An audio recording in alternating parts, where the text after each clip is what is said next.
আজকের ভারত। আমি জানি আমার ভারত অনেক মহান। আমি ভারতীয়, এই গর্বে আমার প্রাণ। কত বিচিত্রতায় ভরা আমার এই দেশ, নানা ভাষা, নানা বর্ণ, নানা ধর্ম, আছে নানান দেশ।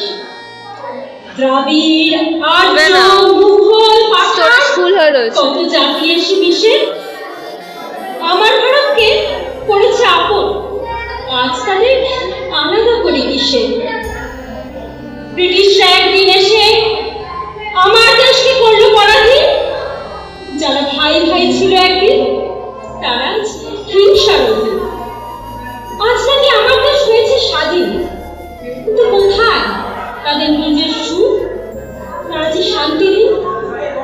200 বছর ধরে তারা পেয়েছে ভেদাভেদের শিক্ষা, তার সাথে জুড়েছে বহুদিনের অশিক্ষা ও কুসংস্কারের দীক্ষা।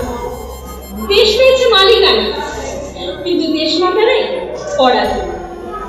তাই তো এদেশে বারবার হতে হয়েছে তাদের সম্ভ্রান্ত। অনেক বছর আগেই নাকি এদেশ হয়েছে স্বাধীন, তবুও কেন মনে হয় যে তিনি আজও পরাধীন? দেশটা আমার স্বাধীন, কিন্তু তার মনটা আজও পরাধীন। আজও এদেশ মরছে করা কুসংস্কার আর শিক্ষার মোড়কে অশিক্ষার অধীনে। নমস্কার।